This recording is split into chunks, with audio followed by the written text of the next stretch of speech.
Welcome everybody, it's your boy Mark and MUFC fan guys, and you know what time it is. It's the Smash the Like show. Subscribe and check notification bells if you're new. It's live watch here. Man United away at Elland Road versus Leeds, the rivalry of old guys. You know it's a big game. It's Sunday, it's the early game, so it's going to be an interesting one. Let's see what Man United do, how they get this job done. Of course, we're going to need a top performance from the lads today. We are down and out, considerably missing Bruno, the likes of Ahmad and Mazraoui to strengthen our attack and defensive situations. But right now, guys, we have what we have. We have a squad, and they have to deliver. They have to do a job. They have to get this job done. And of course, guys, we don't want any excuses. We don't want to see Man United capitulate. We want a good performance, a strong performance, a performance that we can be proud of. And guys, we're going to be here for it. So tune in, smash the like, subscribe. Let's get in with the starting lineup, guys. Of course, you know it's going to be an interesting one. Everyone is talking about the starting lineup today. Let's just leave it like this. Hope you guys are having a good time. Come in. Let's talk about who is starting for Leeds. We'll deal with the home team first as Man United is away. And of course, Perry starts in goal. Struik starts in the the left centre-back. That is their captain. Biol, he's the centre-back. Big, strong guy. Not the quickest in pace. So we might be able to exploit that. For now, it's an interesting player. He comes from a European team. But let's see if he can handle the physicality of Man United in the Prem. Goodmanson, he's an experienced player. He's been playing with Leeds for a while. Aronson is an attacking midfielder from the USA. Interesting player. But let's say he's not supposed to be a big threat against Man United. However, he can get a goal. Cruyff is an interesting central midfielder. And of course, he will be doing the dirty work in the middle of the park for Leeds. There's also Stack, who's next to him, more of a central defensive midfielder. And of course, Justin, their wing back, their winger, their attacking outlet on the right-hand side. Their sensational informed striker, Calvert-Lewin, who I would say is hot or cold, hit or miss, sometimes good, but not all the time great. Okafor, interesting attacker from Leipzig, comes into this team, brings that European experience, played in the Champions League, played for AC Milan. He's a big game player. That is the key player to watch out for, in my opinion. He's going to be doing his damage and trying to supply Calvert-Lewin, and we need to stop him, guys. Of course, for the Red Devils, we have Sesko starting up front, Cunha in the left 10, and shockingly, Dogu starts in the right 10. And what can I say, guys? Is this reminiscent of Mazraoui in the 10? But with a player who's less talented, with less quality, and could barely pass and cross a ball. He can't even get past his first guy. But let's see what he does. He did score that wonder strike against Newcastle. I feel it was purely luck. But, you know, some people might say, give the lad a chance. So let's see what's happened. He's in the 10. Dalot is at right wing back. Ugarte partners Casemiro in the midfield pivot. And of course, on the left-hand side, we have Luke Shaw, who is going to play right wing back today. And of course, Martinez comes in the left centre-back role and captains the squad today. Eden Heaven with his 4th start in the center of the park. And I tell you, this youngster, he's been improving, making drastic strides. And I say, power to you, my brother. Good and Godspeed with you, because I love the way you've been improving. And I can tell you, you deserve to be here. The improvement is not stopping, guys. It doesn't stop here. This is not his limit. And I think he will stake his claim for a centre-back role in Manchester United starting 11 very soon and consistently. Lenioro, what can we say? The French talent, you know what I mean? Golden boy. But what can I say? His performances of late have not been reminiscent of that. They need to be stepped up. And of course, we're going to be expecting a top performance from him. This is a rivalry game, guys. This is war. This is not friendship. This is not the regular Premier League. This is Man United versus Leeds. And guys, if you don't know what it means it's a battle.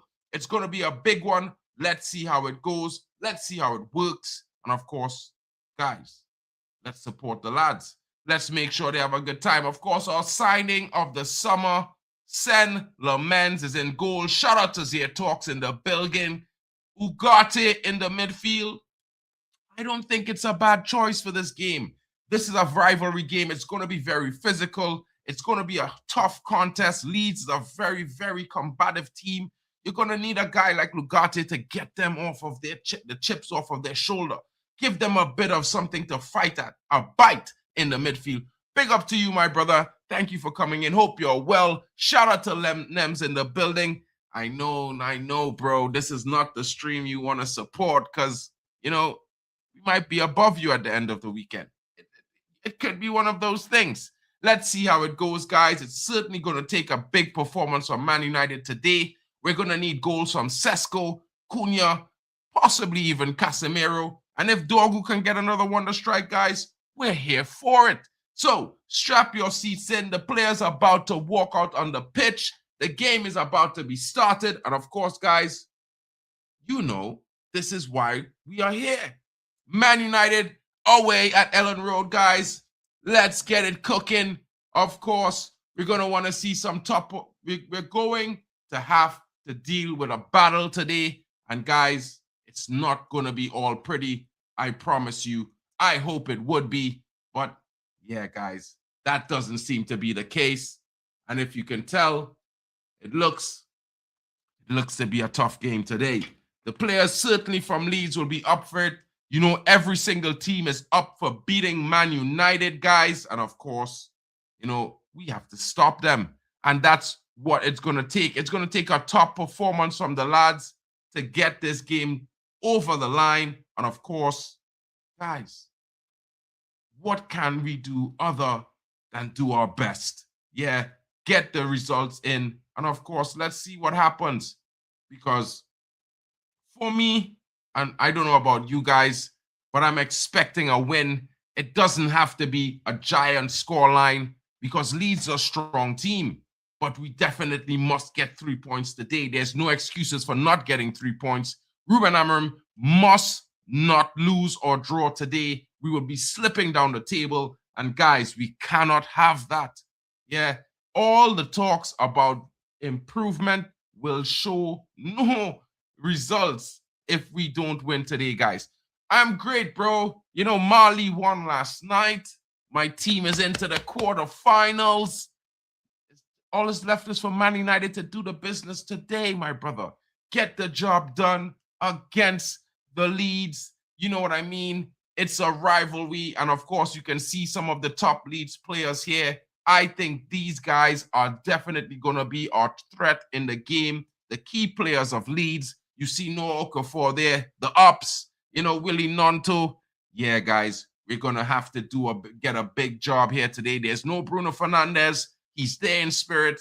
But there's Cunha, there's Sesko. And of course, we have Casemiro to marshal the troops in the middle of the park with the experience that he has. It's a beautiful sunny day at Elland Road, but it's going to be a battle, a physical war. And not only that, it's going to test the nerves of these players. Because Leeds, there's no rivalry like the old town. You know what I'm saying, guys? If you've been a Premier League watcher for a long time, you know the rivalry between United and Leeds is a battle. It's a war. It's one of the most physical in the Prem. And of course, it might not be as sensational as the Man City derby or the Liverpool rivalry, but it is one of the biggest, longest rivalries in our club history. And guys, let's get the job done today. Support the lads, guys. Get yourself ready for this. Bro, thank you. You know what I mean? I would love to be that. And I will try to do my best to uphold that comment that you made there, my brother. The CR7 of United. Wow, bro. The GOAT. Broski. If I was the GOAT, yeah, you never know, bro. But thanks for the compliment. Shout out to you, my brother Nems. Hope you're well. The game is about to be started. Daniel Farke is on the touchline. And a lot of people might not like Daniel Farke, but I think he's an interesting coach. I'm not saying I want to get him at Man United, but I'm saying, guys, he's been doing a job that's not really easy to do. And everyone thought Leeds would be at the bottom of the table. But I told everyone this Leeds team has a collection of players that have the experience and the quality to bring Leeds into the top 10 and possibly keep them in the Prem this season. And I told everyone this Leeds team will grow stronger. The most difficult time to face them is the second half of the season, and we have to face them twice. It's going to be interesting, guys. Favorite number? 14. I can't help it. I don't know why, but I like number 14. There's a big striker from my country that wore the number 14 as well. His name is Stern John. You would know about him if you are a Coventry fan. He caused riots there, winning the English League for Coventry, one of their biggest wins and the most historic comebacks in football as well. It's going to be interesting, guys. So let's just say, you know what I mean? Let's see how it goes. Ryan Giggs there behind me. You know what I mean? The big King Cantona on the next side. The best midfielder in the Prem, Paul Scholes there. Guys, and as you can see, Georgie Best is here as well. You know what I mean? We're in full support. I brought the whole squad with me today because we need it in the battle against Leeds. It's going to be heavy, physical, and of course, we must stop Calvert-Lewin. The guy's been in sensational form. He has 6 goals in the league this season, most goals in December. Guys, what can we do? What can we do? Leacher lines up as they take the toss. Man United is getting ready to kick off. And of course, we're going to look for a victory. Who is with me? Smash the likes and subscribe. Don't forget to come in. Let us know what you're thinking. And of course, guys, let's check out what are your thoughts. Get your score predictions in the chat. Get them. Don't forget. Let's talk about it. What is Amorim's game plan today? What do you guys think Amorim is going to do? How is he going to approach this game? In my opinion, I think he's going to take time and be patient. He usually does this. I'm not sure if Man United is going to come out looking for an early goal, but I certainly hope for it because in all fairness, guys, we need to stamp our authority on this game early. We are way at Leeds. We can't allow them to keep themselves in the game. The away fans is going to give them momentum. We need to get that early goal. So, Leeds versus Man United, Premier League game week 20. It's kicked off. The first touch of the ball. And of course, we are ready and we are ready to go. Will it be structure over intensity? Do you agree? Will the structure of Man United beat the intensity of Leeds? We will have to see. We will have to see. We will have to see.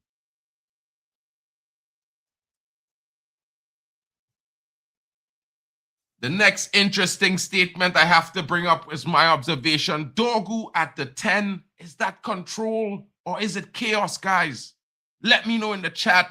Let me know your thoughts because, hey, guys, big number there, bro. I think for every single club, it's a mercurial number, especially for Man United. The number 7, you know, it's that odd, lucky number, that big guy who comes in and gives your team that spark. You know what I mean? But growing up, the number 10 was the number everyone wanted. You know, to play number 10, you had to be the best player on the park, best player in terms of ability, touches, quality, what you offer the team, and you had to be able to conduct the team. You couldn't just wear the number 10 because you wanted it. You had to be that guy. Nowadays, it might have changed. Shout out to Frankie, glory, Sesko, Man United in the building. Big up to you, my brother. Hope you're well. Shout out to everyone in the chat, says Frankie. Man United are defending an early corner. I believe. Is it a corner? Yeah, a long throw-in comes in. Oh, clearance, not really properly cleared. Leeds maintain control. But Dorgu is there.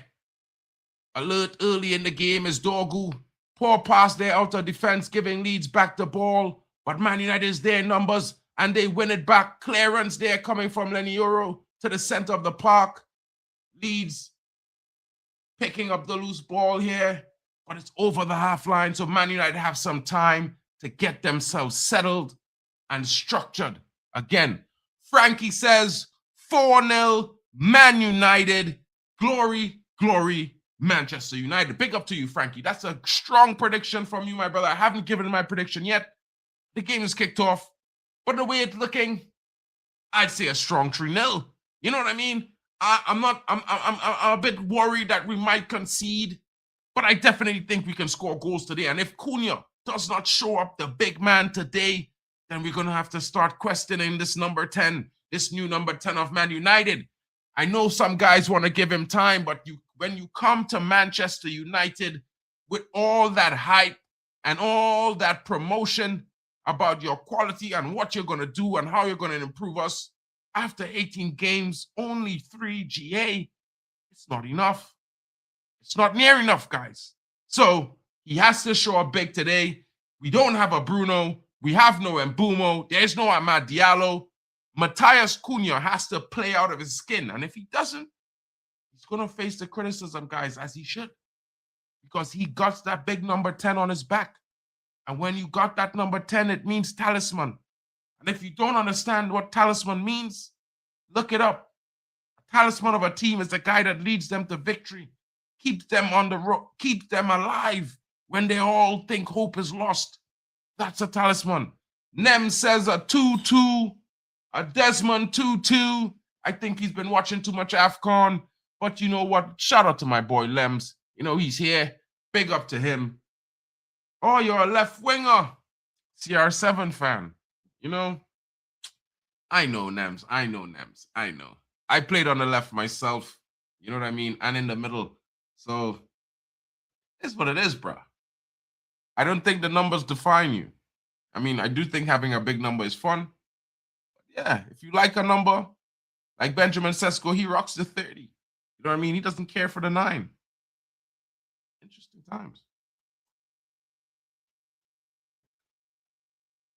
Foul there. Man United free kick. The ref is chatting with Cunha. Cunha seems to be telling him, I don't believe what you're telling me, brother. You know what I mean? Stop trying to sell me the dreams. Yeah, but that's an interesting one. The men's with a goal kick there up to Big Benjamin. Cunha losing control, but some wild challenges coming from the Leeds players. Man United win the ball back. Sesko, overhead kick. Finds Matthias Cunha on the wing. Cunha, can he get it in? Can he maintain control? No, he doesn't. He holds it just a bit too much. Just a bit too much, guys. Big up to Nems. Long throw in from Leeds. If it's one thing these brothers are good at, are the long throws, guys. You have to know it. Man United now with the ball. Dallo finds Dorgu. He finds a throw in because it comes off the defender. It's going to be a long one for Man United. Can Man United get an early goal, guys? It will be interesting to see if we can get this job done. Even Heaven is going up. He's up with the new hairstyle. Will he be trying to get his head on that ball? I would love to see a Heaven goal. I won't lie. Oh! That was a close one. Header from Ugarte, just rimming the crossbar. Goalkeeper had to stick his hand. He wasn't sure if it was going to get in. I mean, it depends, bro. I think there are critical numbers on a team. You'll always fear the attacking prowess of a number 7 and a number 9. But I think the number 10, no matter what you say, a 10, it signifies a great guy, a great player, the proper threat, the dictator, the maestro. You know what I mean? I don't know, bro. 7 is one of the biggest numbers, no doubt. In Man United, it's the biggest number you can wear. You know, unfortunately, we have Mason Mount wearing it, but you know what I mean? I think in football, the number 10, yeah, I think the number 10 is the biggest number you can wear, bro. Like, everyone wants to be a number 10. You know what I mean, Nems?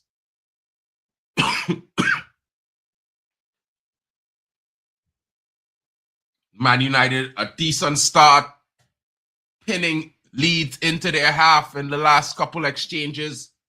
Another long train by Diego Dallo. Can this lead to a goal? Lisandro Martinez goes all the way back to Sen Lemens, who sends the ball up the pitch. And the header comes from Sesko. Oh, shot comes in, goal! Oh my God, he missed. How did he miss? Was he offside? Nah. Who's offside? Oh, yeah, they're all offside there, guys. They're all offside there, guys. Great strike there. Would have been the opening goal for Matthias Cunha. But they were all offside. They were all offside. If only they were on. My God. Looked a good strike as well. And I did say he has to show up big today. And that strike shows his intent. Of course, guys, you know what I mean? Offside, but it still shows the intent, guys. We're there with it. We're there with it. Yeah, we are with it today.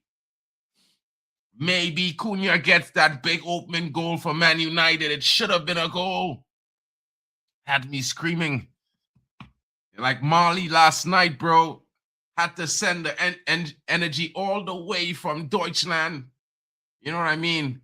To the goalkeeper for that second save to bring Marley back. I can't believe it, bro. I couldn't believe Tunisia missed a penalty. Marley missed 2. But they scored 2. They scored 3. And their goalkeeper kept them alive. Big performance. Poor pass there from Casemiro. Intercepted by Leeds. And now it's Okafor against Lenny Yoro. He's taking him on a run. Oh! What a challenge there! What a challenge there! My God. It had to be Eden Haven. It had to be Eden Haven with the big stop. Certain goal. But Eden Haven was there. Eden Haven was there to put off Calvert-Lewin. And he didn't touch the ball. Calvert-Lewin was purely put off. So it's a goal kick. Great challenge there from the young defender. He's definitely showing top quality.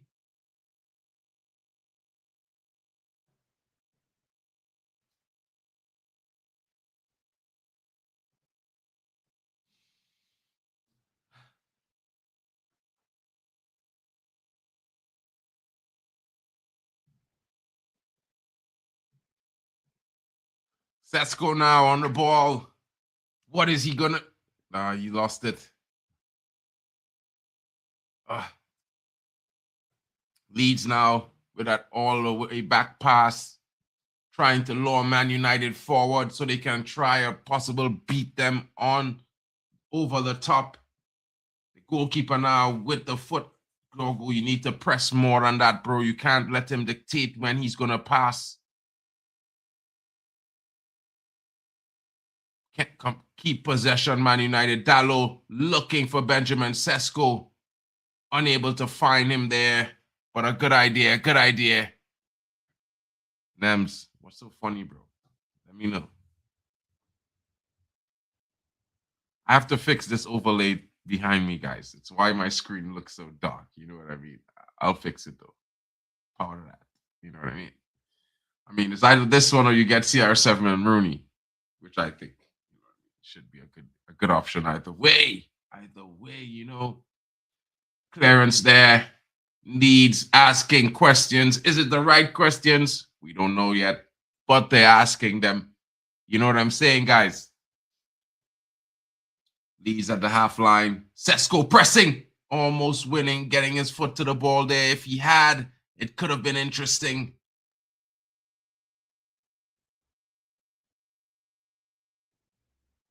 Leeds now looking patiently, looking for open passes, open lanes. Man United doing certainly a good job of keeping them out, and that one will go for a goal kick. Good defending there by Man United, closing all the passing lanes, not affording Leeds any options, and they have to try the sensational. You know, Daniel Farke doesn't look too pleased, but let's see. I mean, no one's a bigger flop than Alexander Isak, my brother. 151 million pounds or 31 million pounds. What does it matter? Yeah, that's what you paid for what, 2 GA? Yeah, 18 games, injured. Bro, you don't hear it, bro. We don't have time for it, bro. You feel me? You feel me?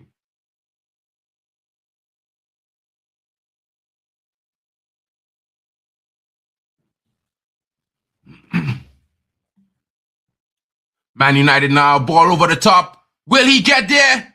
Dorgu's there. Dorgu's on it. What will he do? Is he offside? He is offside. Yeah, I mean, you know, after we slapped you at Anfield and end your unbeaten run at home, how many games was that run? You can say whatever, bro. When I slap you, I slap you. Yeah. And keep it about the recents. You know what I mean? Don't go back 3 seasons to talk about 7. Stay in the present, bro. Yeah. In the 3 games previously we drew. And then I slapped you. You know what I mean? So let's just say in the last 5 meetings, I've won more games. Because I beat you in the FA Cup. Remember, Semi knocked you out. So let's make sure we clear that up. Have I seen the edits from United fans on Garnacho? Bro, I don't really stress about those things. You know what I mean? Like, I feel like a lot of fans look at players and they say to themselves, these players, they are young, they're supposed to be talented, they're supposed to just immediately light up the pitch. Sometimes it doesn't work like that, guys. Let's be honest. When you play against your level, which is people at your physical standard, then if your quality is above them, it shows. When you get into a higher level and people are at a higher physical level than you and more of a serious performance level and they're experienced, it's going to be difficult for you. And this is where it gets difficult for Man United because, you know, we need to be developing players, but we also have to be willing to allow them to make mistakes. We have to be willing to allow them, you know, to also not always be at their best. And know that they will improve. You cannot develop players if you don't give them minutes, match minutes in the Premier League, because this is where you want them to perform. So obviously, there are some players, not many, who will come into games as youngsters and they will immediately show impact. And this is not a standard, guys. You cannot use that as a standard for every youngster. Not every youngster is generational. Not every youngster is ready to go. Some of them need time. And you have to be willing to do that as a football fan. And Garnacho falls in that category. A lot of people hyped him as the young Ronaldo, these sorts of things. I think that was too soon. And then and now he's struggling with finding his game, what his finished article is going to be. And people are mad. Why are they mad? He's only 20 years old. They're not even as upset the fact that Cunha has less goals and assists than Garnacho, who everyone is saying is performing poorly, yet they say Cunha is amazing for Man United. It's a wild, wild world of views, guys. And the opinions can change and can differ. No one is actually wrong. Sesko! Oh! Well defended there by the Leeds defender, skating in, blocking the shot. It was a certain goal. Certain goal. Oh! Block shot again by the Leeds defender. Man United asking the question. Lisandro looking to lob the keeper, but he was alert. I mean, Etekite, bro, he was a flop. If you don't know, he, at 18 years old, went to PSG for 90 million euros, my brother. And in those 2 years at PSG, he scored in 2 seasons, I think, playing something like 38 games. over the 2 seasons, he only scored 4 goals. He was not having a good time, and maybe he wasn't getting enough minutes. Maybe the pressure was too great. Of course, there was Messi and Neymar as well at PSG, so it would have been long for him. He would have gotten as many minutes as he had been getting at Frankfurt, but he had time at Frankfurt to develop and get himself into the best version that he can be. So Etikite is one of those youngsters who went through this process, guys. You know what I mean? He was the star striker 4 seasons ago when he hit the scene. He was signed to PSG. He spent 2 years in the doghouse, suffering, and then he spent 2 years rebuilding himself back to the top. And that's where he was at Frankfurt doing, guys. So this is where, you know, players need time. You know what I mean? Players need to be given time. They need to be given, you know, where's the yellow card for Aaron Aronson? That's an elbow to the face. My goodness. They are trying to kill us. And the referee's looking at it as an accomplice. Jesus. No yellow card for that challenge. Elbow to the face. My God. I think he will certainly develop into a top player, but, you know, I mean, sometimes the come up is hard, bro. And, you know what, I can't say he has a strong mentality because he's been rubbished at Man United by fans for 2 seasons in a row, but still managed to produce 16 GA and 23 GA back to back. So it's one of those things. I think for a young player, he's doing pretty well. He might not be the finished article. Of course, he will make mistakes, probably lots of them. He's changed a different team. It's a different way those players play. He hasn't learned them yet. I mean, he spent 2.5 years training and playing with the players at Man United, so he knew them better. So it's one of those things, guys. But people could disagree, and I would leave them to their opinion, because at the end of the day, we can all have our opinions.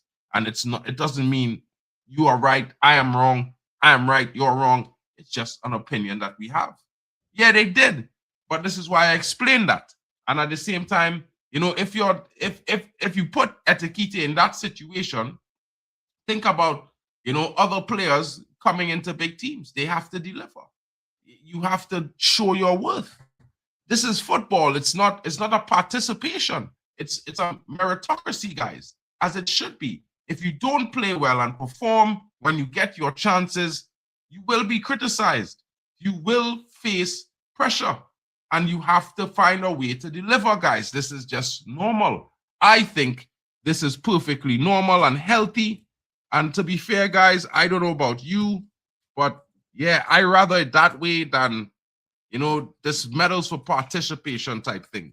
Because you don't want players to think they're good at football. They have to be good at football. And of course, well, it's relative. You know what I mean? It's relative. Being good at football. Very relative. So let's see.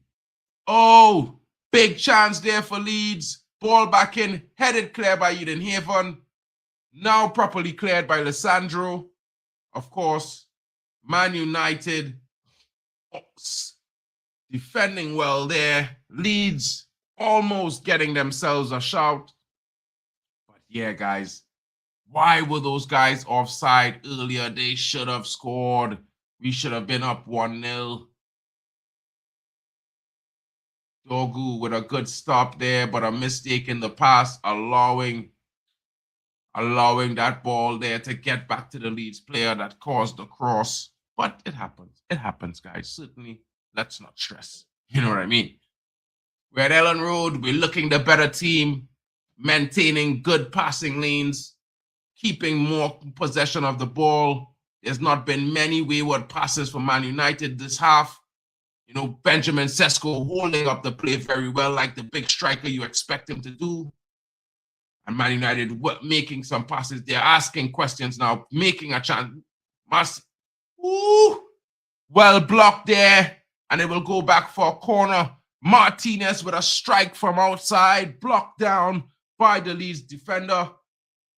And I tell you, if that strike had gotten through, we would have been probably celebrating a goal, guys. You know what I mean? Yeah. Glory, glory, Man United. Every day. Cunha will be taking the cross. Let's hope he does a good job. His crosses in the last game was not much to talk about. So I hope he puts a better foot forward today. And of course, guys, we will be hoping. Yeah! Is it a goal? Did it? Oh my God. What is that? The referee's calling a foul? What? What sort of shit is this? I've never seen that shit. Big up to my brother Jack. Jackie, how you doing, buddy? Are you well? I hope you're having a good one. Late but in earnest, of course, my brother, of course. You know, broski. It's all good, it's all good. Brother, how is that up? I don't understand. Like, we've seen Arsenal players with their hands all over goalkeepers. No foul given. No foul given. Yet, a guy touches the goalkeeper's shirt and the referee blows for a free kick. Man United, Dorgu, where are you running without the ball, bro? You're just running.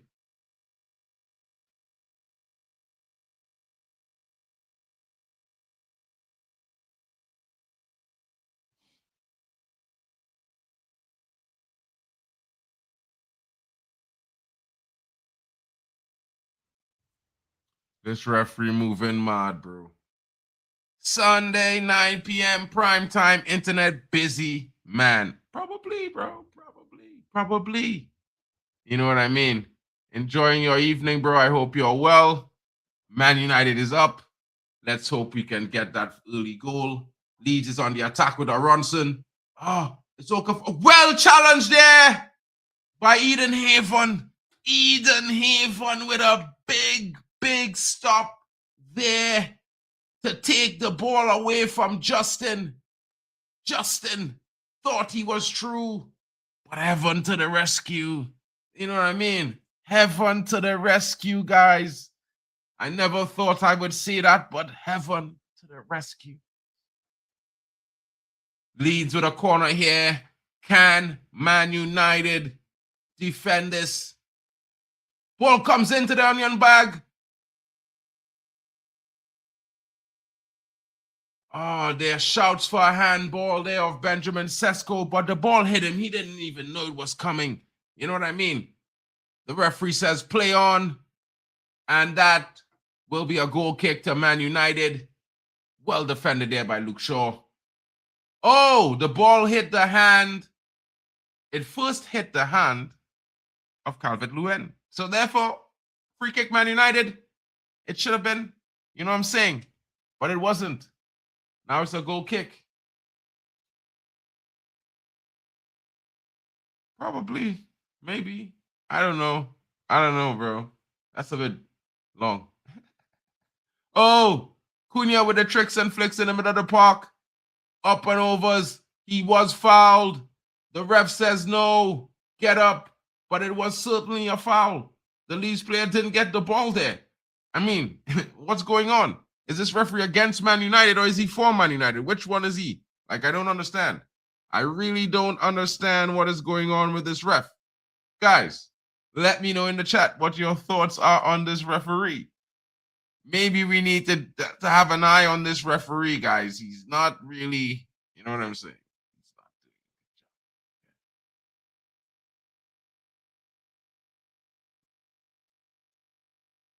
Elland Road, press versus control. What are your thoughts so far of the first half, guys? Let us know in the chat. You know what I mean? Of course, we needed a fast start today. Cunha almost provided it. If they weren't standing in an offside position, we would have been fine. Oh. In a red bracket? I don't know, bro. I can't see. Hold on. Let me check, bro. I can't tell you, bro. I've not seen that. You know what I mean? Hey.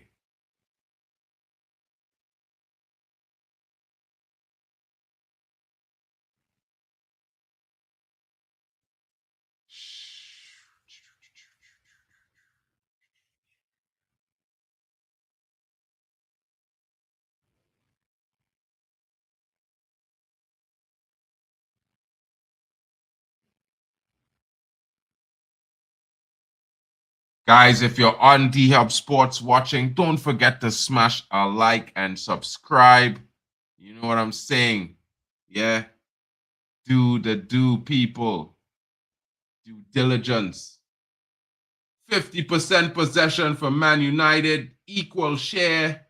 Of course, 4 shots attempted, 1 from Leeds.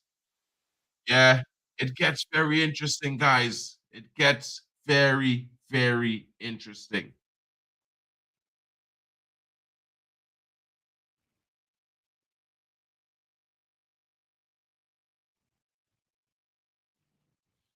Oh,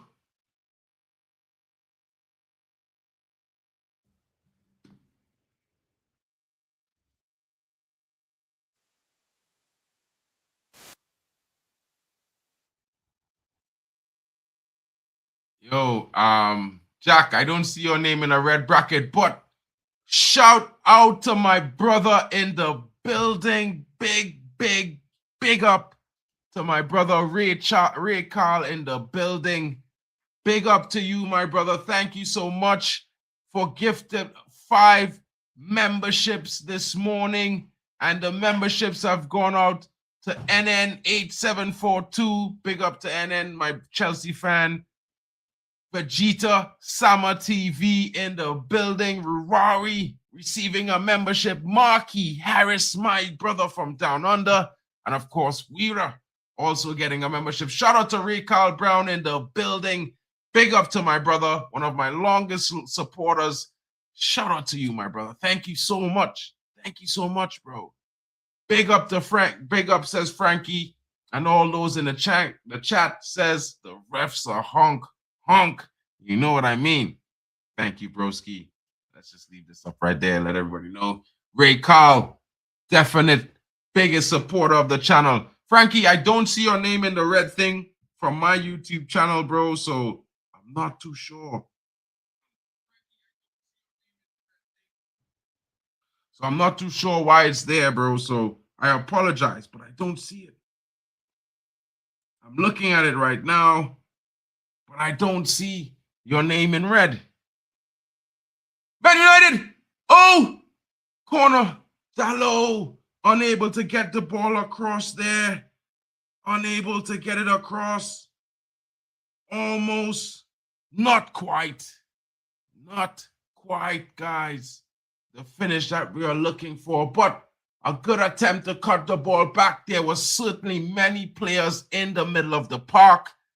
Would have presented a fine opportunity for Man United to get their goal. Guys, what are you saying? Don't forget to smash a like. Check out, our brother, Admiral Drex, D-Hub Sports TV. He's also sharing this stream. So if you're watching on his channel, please drop a like, subscribe if you're new, hit the notification bells, and let's get it, guys. Man United. Yeah, we need to get ourselves into this game. Come on, corner there. Poor touch there by Dalot over the bar. He should have done better. Come on, Dalot.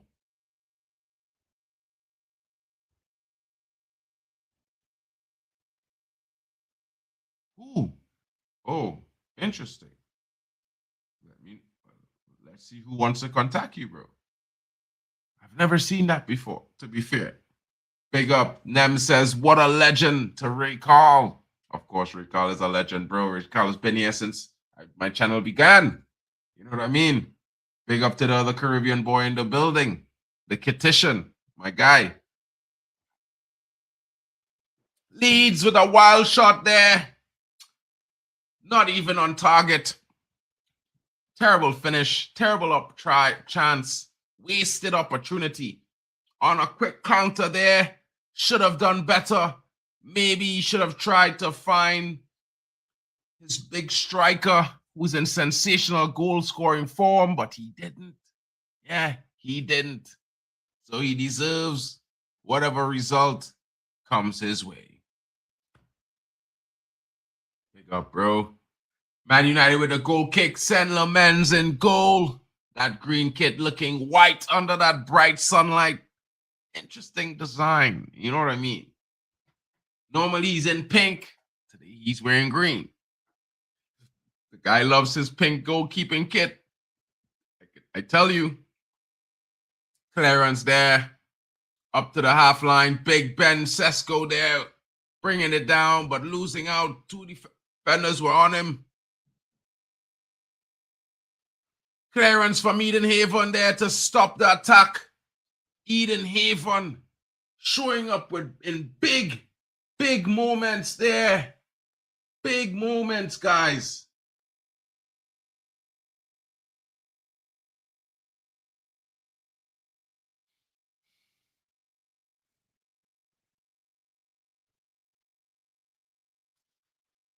Edenhaven, Benjamin Sesko. I can't say United have performed poorly, guys. At the same time, equally, I can't say United are having the best start to the half, you know what I mean, that they possibly can. They're doing well, certainly doing well, but we can always do better. We can do better, guys. We can certainly do better than this. Yellow card for Patrick Dorgu. Poor challenge there. My God, what was he thinking? What was he thinking?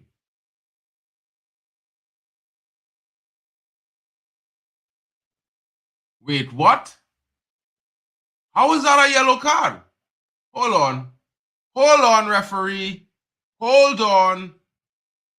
Ah, bro, is it the rashness of that challenge? It can't be anything else, guys. Like, what? That was a wild... How the hell was that a yellow card? I'm trying to figure it out, guys. Let me know in the chat. You know what I mean? Probably Jack Reacher saying a 0-0 draw with Nietzsche in the defense. It's going to be hard for us to lose. Justin getting battered there, crying to the ref. Like, what?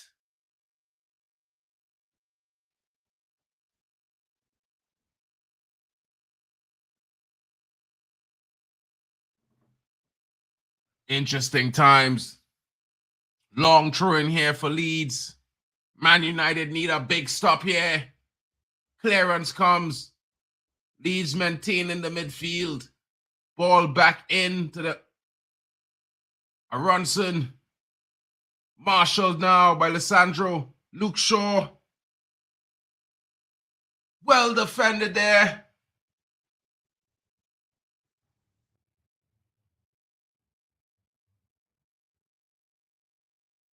And that will be a goal kick there. 1 second, guys. Need to run to the bathroom. Be right back.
Man United holding off another attack there. Leeds starting to grow into this game. And guys, this is why I was saying we need to score an early goal. We definitely need that early goal, guys, because we can't allow Leeds to get themselves a comfort zone. Because we are at Elland Road, we are away. You know what I'm saying, guys? We are away. Fun. This is wild.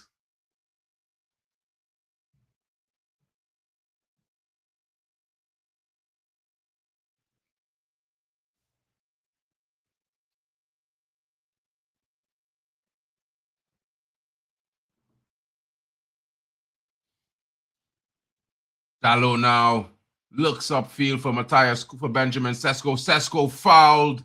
Where is the yellow card? Referee, Bijol needs a yellow card. What are you doing? What are you doing, referee? This referee is sickening. Sickening, guys. Look at the yellow card foul he just gave just now. Look at that foul on Sesko. Nothing.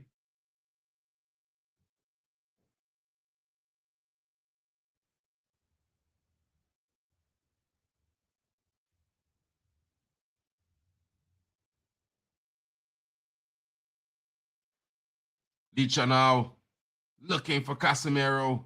Casemiro finding Haven. Haven finding Euro to Dalot. Dalot looking for Sesko. Sesko holding it up well, giving it back to Dalot. Sesko. Casemiro. Luke Shaw. Manuel Ugarte.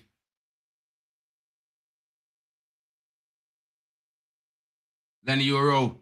Lenny Euro looks. He finds Dorgu. Dorgu now. Ball comes in. Cleared. Poor cross in the end by Dorgu there. I don't know what he was thinking. Shittest cross I've seen in my life. I don't understand. This guy is so shit. Like, I don't know, like, how does he even play professional football when he can't even cross a ball? No matter which side of the pitch he's on, he can't cross the ball properly. Like, how can you make it to Man United and you cannot cross the ball? Like, it's a basic facet of football.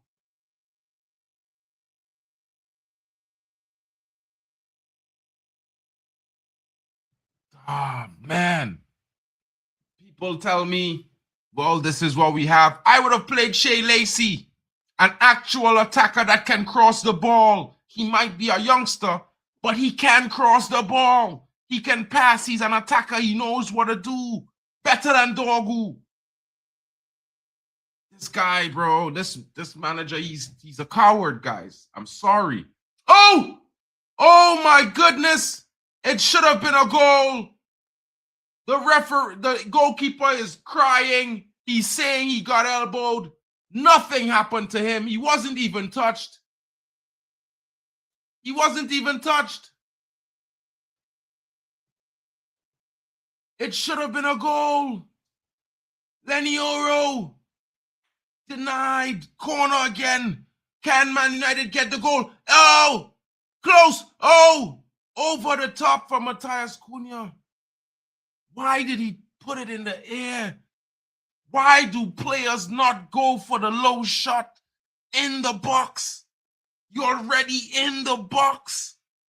The keeper has to get down first and then get to the direction. When you put it in the air, it's easy to go over the bar and it's easy for him to save. This is where clinicality, we need a killer. I don't understand why Sesko is playing more of a 10 role than a striker. He's not being that guy that we are playing to. We need to play to him more. Cunha should not be ending up on those balls. It should be Benjamin Sesko, the big striker. I'm telling you. And I'm telling you guys, it's disappointing. But don't forget to hit the like button. Don't forget it. While they can disappoint us, you can disappoint me and our community, guys. Come on. Show the love. You know what I'm saying? Come on, Man United. We need to find a goal before the half. We cannot let this go late.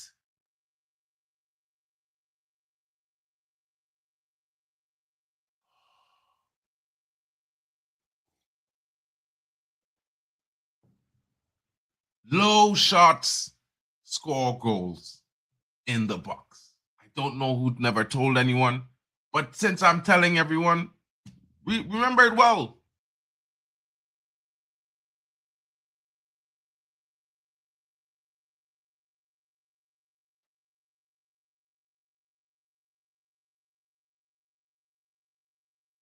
Luke Shaw, poor attempt at a cross there from Luke Shaw, deflected, and now Leeds looking for the counter.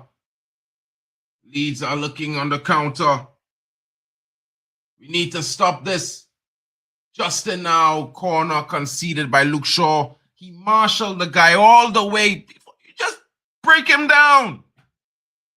This guy is such a lame-o. Look at that. You're basically marshalling the guy.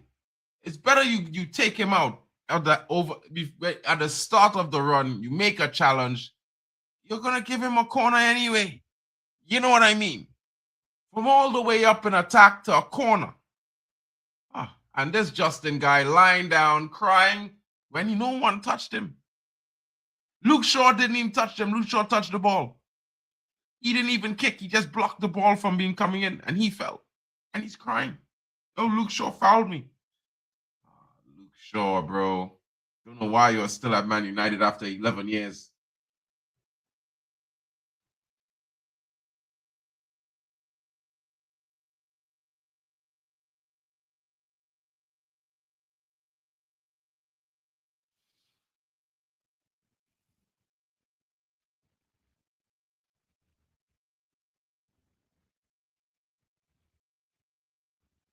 Man United now. Clearance up the pitch. Sesko pressing. Ball goes all the way back to the goalkeeper who clears it out. And it will be a throw-in from Man United. This is why we must press this goalkeeper. He panics. And I'm telling you guys, if we put some pressure on him before in the final minutes of this half with extra time, it's certainly going to give us an opportunity to get a chance at goal. Hello, Dorgu. Dorgu's running. He plays like a defender. He stays next to the defenders all the time. He doesn't know how to play an attacking position, guys. Like I don't know, but this is the dumbest idea Ruben Amorim ever had. And I'm telling you guys, bro, you cannot play a defender in attack. The guy does not know what he's supposed to be doing. He is playing a defensive role in attack. He's standing, he's marking the defender. That's basically what he's doing. He's not making any runs. And then Amorim would make excuses like he has no one. Play the youngster. Dorgu is no good. He is not better than Shea Lacey. I don't know anyone who would think that Dorgu is better than Shea Lacey, bro, but they're moving mad. They are moving mad. Come on! Come on! Oh my goodness, this guy is so shit. He has the open goal. He has 3 men around him, but he wants to shoot. He's a defender. What the hell am I watching? Give the ball back to Sesko, you shit snake. Fuck. And then people want me to back this guy making these decisions. They want me to back Ruben Amorim making these stupid-ass decisions, putting a defender who could barely cross. He can't dribble anyone. He's barely got good control on the ball. And he puts him in the number 10. And then he claims, well, I don't have anyone else. Bro, sack this guy, bro. Like, I'm done with this manager. I'm done with him. Jack, you were right all along. This manager is trash. He deserves to go. We would have been goals up if we had started an actual attacker in the number 10, guys. I promise you, I know Ray is going to be mad.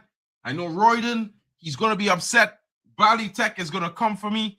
But this guy is the shittest manager I've ever seen in my life. The decisions he makes is why Man United is playing the way they are. It's why we were 15th last season. It's not the players. It's not the club. It's not the owners. It's this guy. He has no courage. Who plays a defender in the number 10 and a defender who is garbage? He's got no ball control like Mazraoui. He can't even cross the ball. He cannot dribble. Yeah. He doesn't get past his man. And he doesn't know how to make runs. Brother, like, I don't know what this guy is trying to sell us here. Big up to Ricky Red in the building. But whatever Amorim is selling us today is garbage. And the fact that the fact that he started Dorgu in the 10, he should be sacked. We're doing okay, bro, but you cannot play Dorgu in the 10, bro. The guy can't cross, he can barely pass, he can't dribble, he doesn't know how to make an attack and run. The striker is right there. He wants to take a shot. Bro, you have the worst shooting accuracy I've seen from any defender in the league. Almost every defender is better at shooting than Dorgu, but he takes a shot there. Amorim is coaching this. Why is he in the 10, bro? I don't care if it's Leeds. I don't care who it is. We could be playing a mid-table top Grimsby. I never want to see Dorgu in the 10, bro. I don't even want to see this guy on the pitch. He can't defend. We bought him as a left wing back, and he cannot defend. Guys, I don't know, bro. Bro, we ain't lose yet, bro, but this is Elland Road. You go to Elland Road, and you allow Leeds to go into the halftime 0-0. With this current United team, with this current United manager who doesn't make changes to get a result, do you think we're going to win this game in the second half? I'm not sure. I'm starting to be a little bit stressed right now, guys, because we're away. And the home crowd is going to have the Leeds team fired up in the second half, guys. We're going to be facing a difficult second half. Bro, he should have scored. Brother, that goal he scored is like Declan Rice's free kick. You will never see it again in life. That free kick against Real Madrid, you will never see a free kick like that from Declan Rice in life. In life again. Never, ever. That goal from Dorgu, he will never score another one like it. Bro, like, it was luck. I promise you. Like you people might think I hate this guy, bro, but he's just so bad, bro. And the fact that the manager starts him in an attacking position over an actual youngster who, mind you, is a year younger than this guy, better on the ball than this guy. He can cross the ball. He can dribble his man. We've seen that in the last game when he played 7 minutes. You start Dorgu instead of this youngster. What sort of message are you sending to the youngsters in the academy? Is it not the message that they're not good enough, but they are looking at Dorgu, who is garbage, week in, week out, starting, playing major minutes for Man United, and they can't? This guy was the worst left-sided player in Italy when we scouted him and bought him. The worst. If you think I'm wrong, go check up the stats. He was literally the worst. Harry Amas is better than that guy. And he sent Amas out and kept this guy. This guy needs a loan. Dorgu needs to go and play championship football and get himself acquainted with how to cross a ball. You know what I mean? Learn how to get past a man. Learn how to keep possession. You know what I mean? Exactly. He is 20 and he's shit. You know what I'm saying? There are better youngsters in our academy than this guy. You can close your eyes and pick one, bro. You can close your eyes and pick a better youngster than Dorgu from our academy on the 20s and on the 18s. I promise you. People think that's crazy talk, but that's facts. This guy is trash. If we had Shea Lacey, we are up 2 goals. I promise you guys, if we had Shea Lacey, we up 2 goals in this game. Because in that moment, Shea Lacey he passes in that moment to Sesko. He feeds the beast. Ruben Amorim is not coaching these guys to play to Benjamin Sesko. He's telling all of them, score the goal yourself. Where's the team goals, guys? Where is it? Without Bruno, there are none. Because Cunha is not providing them. Dorgu, well, he doesn't have a creative bone in his body. Yeah, we've never seen anything creative from this guy. He could barely cross the ball. But he's playing in the number 10. And United fans are satisfied. They're okay with this shit. Like, who plays a defender? And it's not even a defender who has ability. There are some defenders who are technically gifted. They can cross, they can pass, they can shoot, they can do everything. This guy is not that. But Amorim puts him in the 10. Bro, this guy is done. He's lost the marbles. Yeah, I promise you. He's lost his marbles. You know what I mean? We need 3 points. Not anything less is an excuse from this manager. And he cannot blame the players. You cannot tell me you're playing a defender in the number 10 and expecting to score goals. Like, I mean, maybe that lucky goal against Newcastle said, oh, okay. Bro, get a life, bro. This manager is riding on waves. He has no foundations. He might have done a good job in Portugal. But guys, like I found out, I told everyone, yeah, it's not what we think it is. Half of the team in Portugal that people said he got rid of, they were on their contracts was up the summer. They were leaving anyway. You know what I mean? And others, they were creating problems for the club. So the club wanted to get rid of them. So it's not like he did anything amazing there. I promise you, go do your research on this guy. He's like a propaganda. You know what I mean? It's like they inflated this guy's what he offers when he came to Man United, and everyone bought it up. And it's like, it's not even true. It's not even true. None of the players who played under him wants to come play for him. They're all refusing. All of the players at Sporting reject this guy. Why don't they want to play for him? It's not Man United why we didn't sign Quenda. Quenda said he doesn't want to come and play right wing back. You know, Gyökeres said, I don't want to come here. I want to go to Arsenal. Yeah. Trincao says, don't call me. You feel me? Humelin says, nah, I'd rather go to Man City. I don't want to play under Amorim. Guys, something's wrong. You know what I mean? The team might have been winning, but they don't want to play for this guy anymore. Bro, Ricky Red, I bet if I put you in the number 10 against Leeds, you do a better job than this guy, bro. You do a better job than Dogu. I promise you. I promise you, bro. Look at the way the guy is postured playing at number 10. He is standing on the defender every single time. He's not making runs. He's standing there. Because guess what? All he knows how to do is defend. And he can't even do that right. Yeah, he's quick.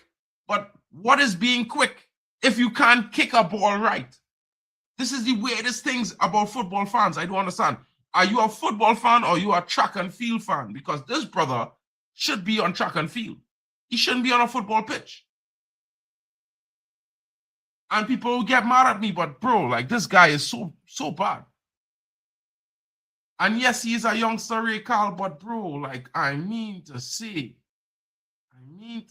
bro, are you going to, why don't you just play Shea Lacey at actual attacker or Camerson? Yeah. It had more house. There's so much attacking talent in Man United Academy. You telling me you couldn't take a chance on one of them even for 45 minutes of our first half?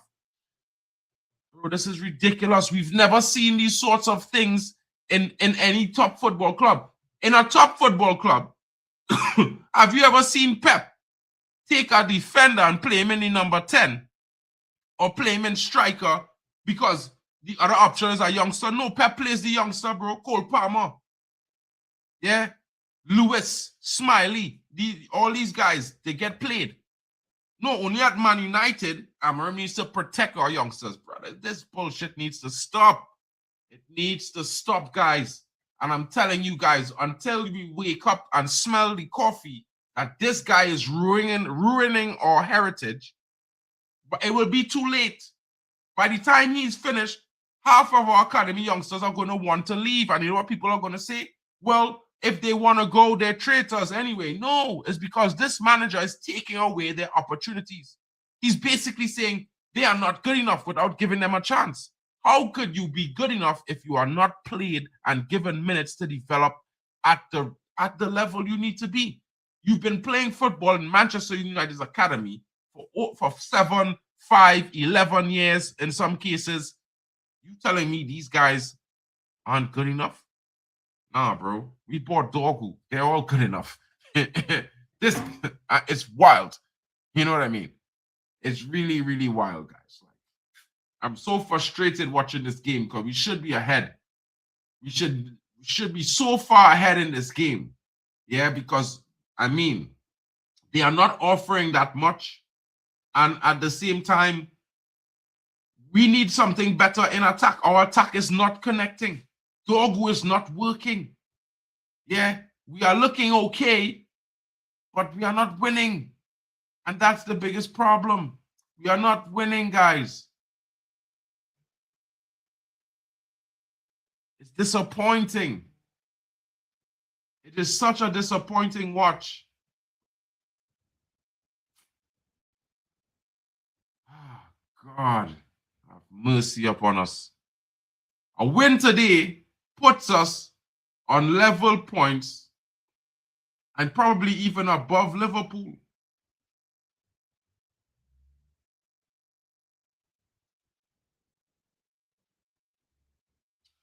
A win today puts us above Liverpool, guys.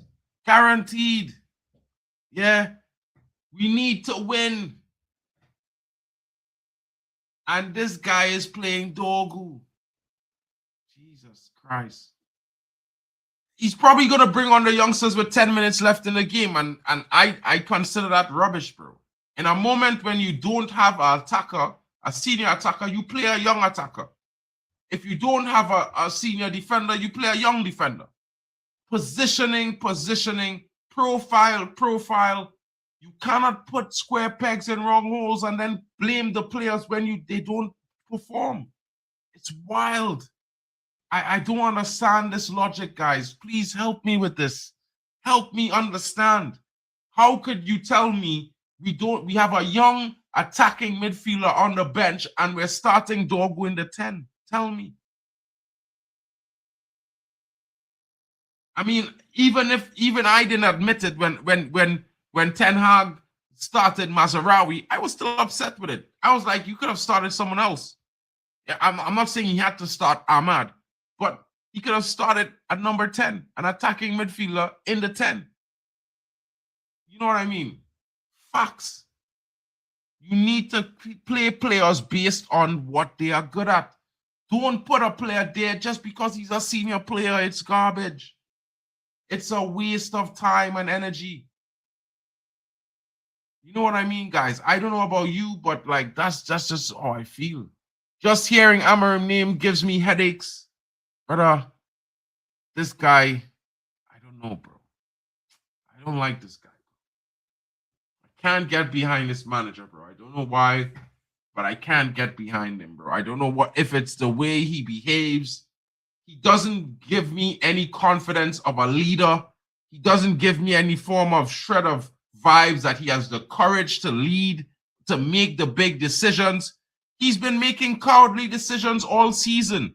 Imagine fans say, you want to play the youth. Yes, but you can't play them after all the players who were there to help show them examples of what they should do are gone when you have no other option. This is when he decides to play them, when there's no option left. And it's the same way we have to deal with him as manager because they made us think that after Amorim, there's no option left as manager. None. You need choices. Big up to Abdullah Irwan in the building. Long time no see, my brother. I hope you're well.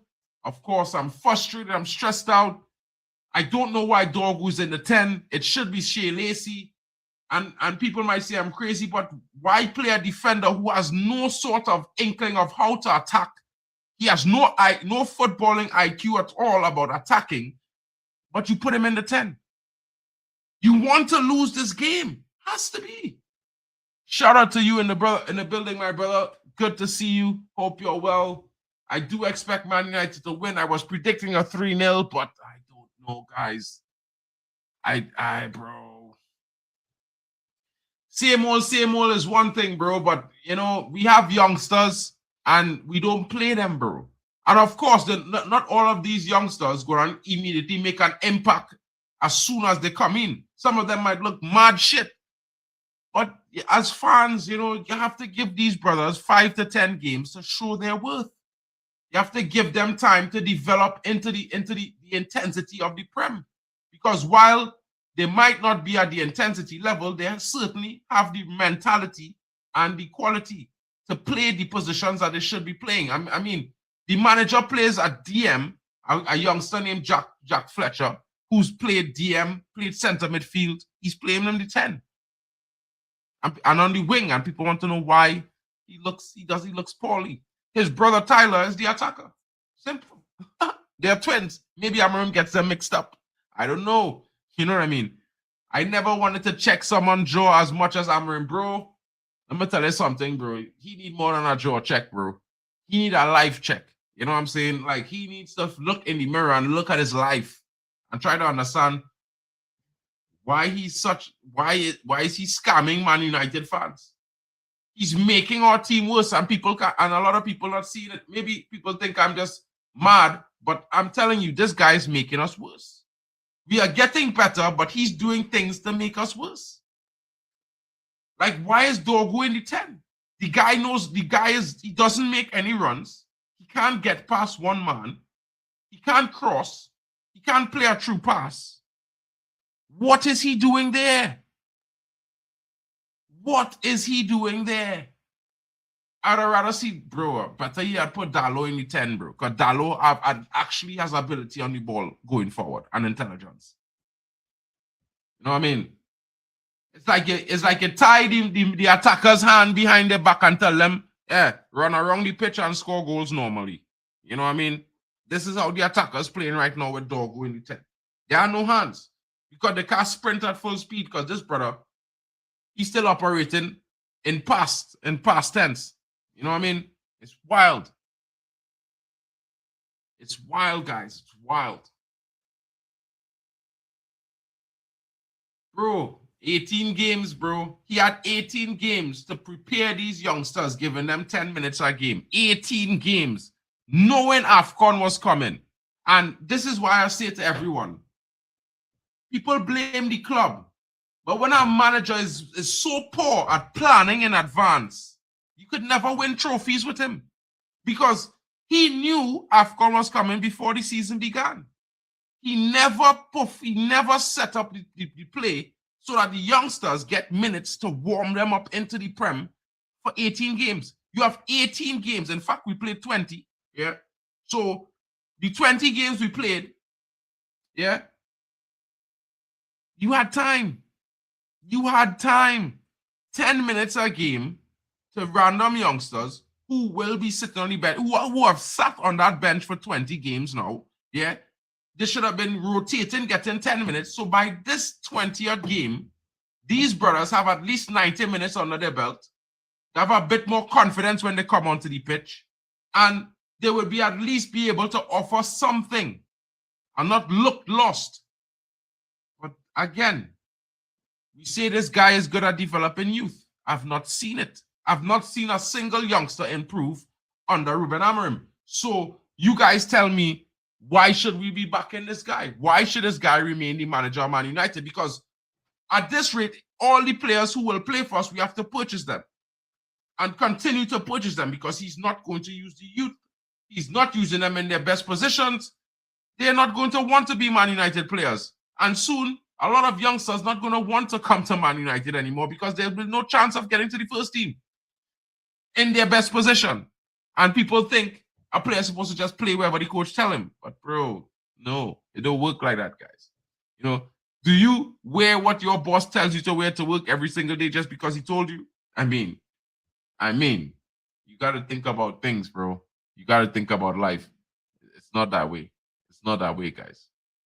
His decisions doesn't make sense. His coaching don't make sense. Nothing makes sense with Amorim, but it's on Ineos now for not doing anything. Facts, bro. Facts. Yeah, 100% facts. I can't agree with this statement anymore. I'm fully agreed, because we need better.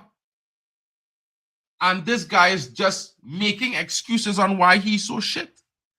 He continuously just makes excuses. It has nothing to do with anything else other than the fact that he's incapable of getting consistent results. We've seen it week in, week out. People still think we could win trophies with a guy who can't even win 3 games, but 1 time in a row in a year. In a year. The next time we win 3 games in a row might be next year, bro. And this is what fans don't understand. We will draw 20 games a season, lose 10, yeah, and win 8 under this manager. This is how good he is. I'm sorry. I have no faith. He's giving me nothing.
Guys, I don't know, bro. I am not entertained. Dorgu needs to come off this pitch if we want to score a goal. I promise you. If we want to score, Dorgu needs to come off the pitch. And I think the Glazers need to sack Ruben Amorim, bro. I'm sorry. I'm over this guy.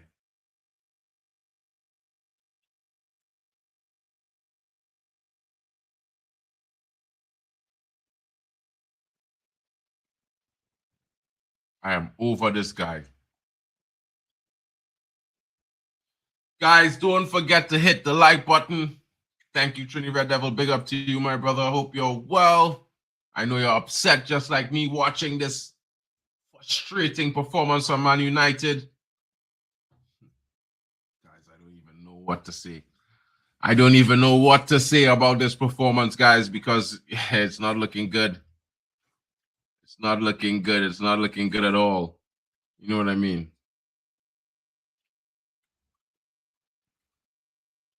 Hey, bro. Men them like they don't know how to cut back to Sesko, bro. Oh!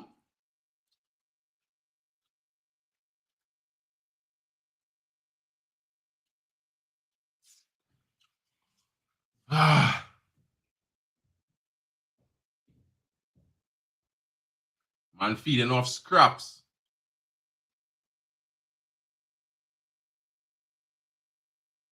Oh, he was offside there.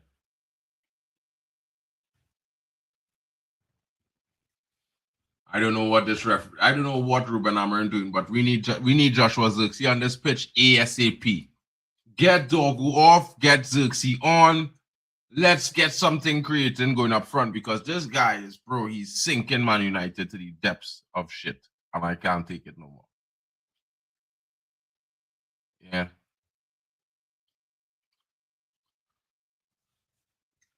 I can't lie, bro. I don't see anything excited in watching this guy. I haven't seen anything, bro. Nothing. Nothing. It's dead. Side-to-side football. No sorts of real, you know what I mean, performance. It's wild. John knows, bro. This guy, bro. And Leeds starting to get themselves into the game. They're starting to create more chances. They're starting to get at us even more.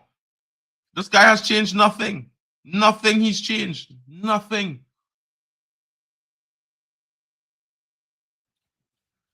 People will argue we have no one else. There is all the academy talent better than Dorgu in that attacking position, guys. I cannot.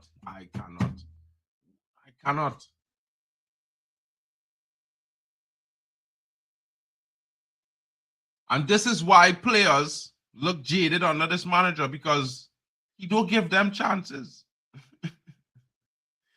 Imagine playing a defender at number 10 ahead of Joshua Zirkzee, but we expect Joshua Zirkzee to come on the pitch and give his heart and soul for Man United when he being shit on by this manager who, like, be really never win nothing outside Portugal. How good is he? Yeah. Man never won a Europa League or a Champions League, but he good. Okay. Never played a Champions League final yet, with Sporting, but okay. How we know he good?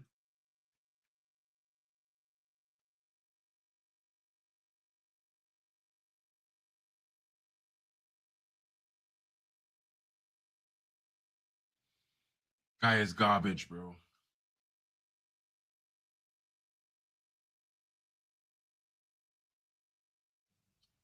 Big up to those smashing the likes. Don't forget to, share a comment as well. Let us know your thoughts, of course. Who's been dominating this game so far? Of course, it's getting very interesting. You know what I mean?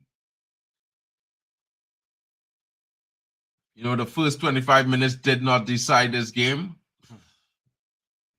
But what I can tell you is I clearly can see Dogo at the 10 is chaos and not control.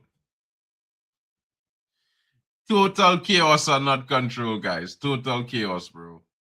You know what I mean? This is Leeds. Man United game week 20, guys. Man United looking for points. It's 0-0 right now. Shocking. Shocking.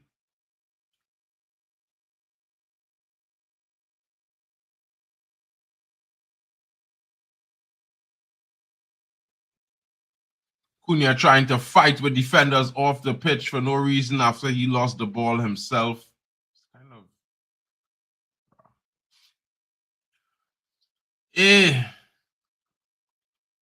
Who is winning the midfield battle currently? Guys, for me, I have to say this. It kind of looks like Leeds is winning that midfield battle right now. Kind of looks like it. You know what I mean? I don't know what Amorim football is, but yay. Like, subscribe, road to 2K. It's here. Get in, guys. Get your boy to 2K. Let's grow this community. Always trying to lose, bro. Like this guy.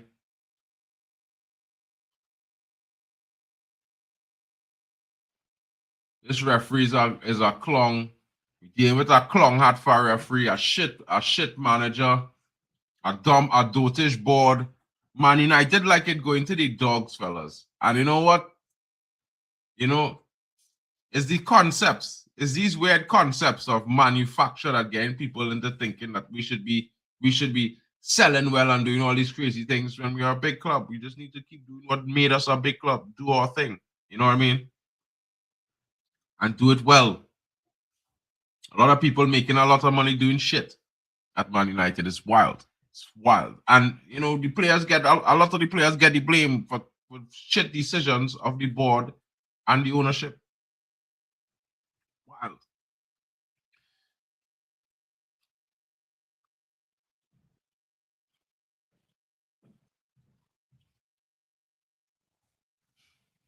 These refs in this league, bro. I don't know what to say about them, but you could never get these consistent decisions across 3 referees, even if the games happen at the same time. Can't get consistent decisions, guys. Rubbish. You know what I mean? What kind of football league is that? Where is the fairness? Where is the football fair play? In Premier League, it's gone. It disappeared. Poof, like magic. Luke Shaw, 12 years of shit. I would say, 6 years he didn't really play much football because he was spent on injured. He missed more games than actually Anthony Martial did. It's wild. It's wild, guys.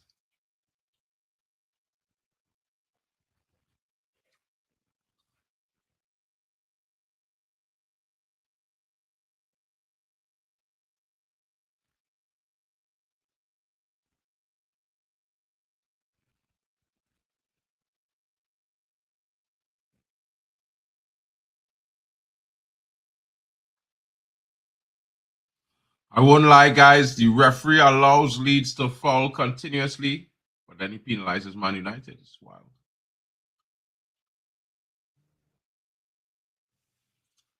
That's it there, guys. It's 1-0.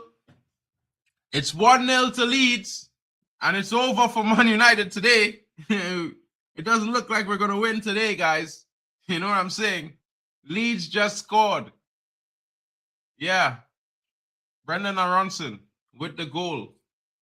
And Man United are down 1-0.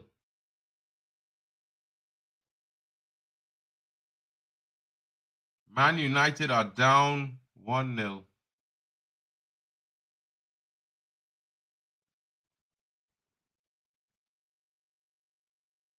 Oh, God.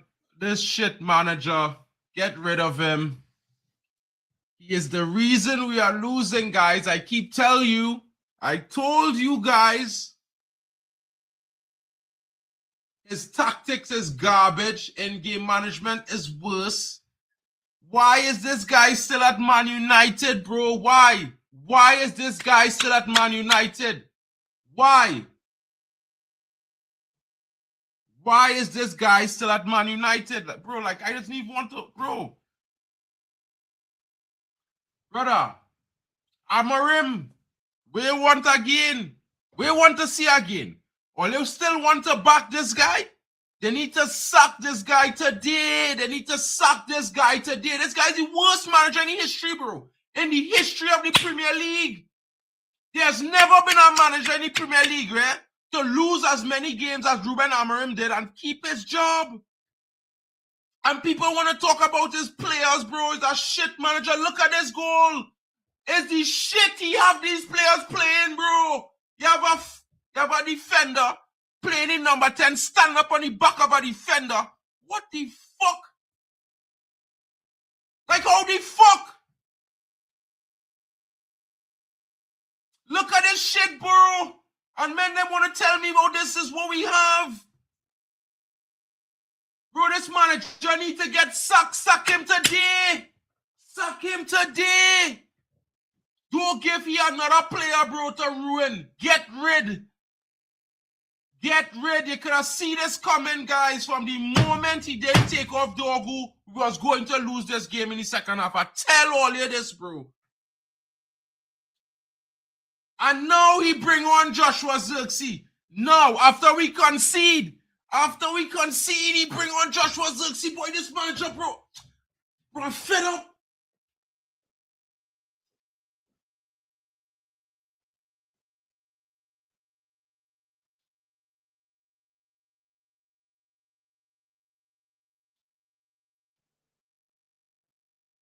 Why does he always wait until we lose then, boy?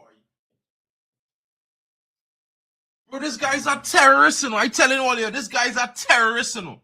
He is a terrorist, you know, guys. He is a terrorist. This is not Devon, bro. This guy is Dogu lose the ball. Dogu playing in the 10, marking the centre back, boy, waffle down, boy. He marking the centre back the whole half, the whole first half. He marking the centre back as a number 10. He stand up next to the second back the whole game.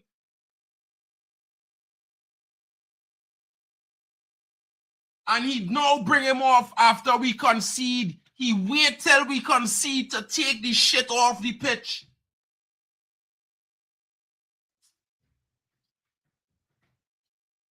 No, but look. Zirkzee come on 1-1. Look. Boy, hey, sack this manager, boy. Sack him, boy. Sack him. Sack him now. Get rid of this shit tongue, bro. This guy disgracing Man United since he come here. He not even worth the money we paying him, boy. Get he and he Mont Blanc clear shit out of this club, bro. Yeah, he's as, bro, I don't know. I not come. Bro, we're not supposed to be conceding to this shit side, bro. The side offering nothing. For the whole 45 minutes, boy, they offer nothing. But you have a man up front and we attack, stopping we from scoring goals because he think he's a baller. Amorim thought he was a baller too, you know, but he's shit. Couldn't you not prove me wrong, bro? Bro, come on, bro. If this guy played, this is match week 20. This is GA number 4. So you telling me he's a 1 goal in 5 player, a 1 GA in 5 players, where you telling me, proving me wrong? We're in the number 10. Jesus Christ, what does the world come to? Brother, I think you Arsenal fans, all the problem really is Arteta, you know, bro. Arteta make all believe that for the last 7 years, all he was doing well. But as a big club, you can't be doing well if you get knocked out of every cup and you don't make a final in 7 years, bro. That's mad. You could finish second in the Premier League 7 times, bro. But if you get knocked out of every cup, it's not a big club because you could only maintain 1 competition. Yeah. And I saw why I just watch football, bro. I don't know about man them can say the Premier League is the bread and butter, but if you could only finish in the Premier League tie, but you're getting knocked out of every cup, you ain't worth your weight in gold, bro. You ain't worth a big club status, because big clubs is winning, is perform against all cups. And under Amorim, we have not been able to perform in all comps, bro. We already out of a comp for the first, bro. Anyway, bro, for the first time in 15 years, United have no Europe, and we out after the first game of the League Cup. 15 years. Never happened before. No matter how shit the say coaches was or how shit the teams was, this never happened before. So how are we improving? How are we improving? Leeds are at home. Bro, this is a Man United Leeds rivalry, you know, King. I don't know if you understand, but we know these brothers. We're supposed to be smashing them up, bro. Yeah? With a proper number 10, we would have been up 3-0 in the first half. I promise you. I promise you, bro. You don't play a player, because look how simple Xerxes do that there.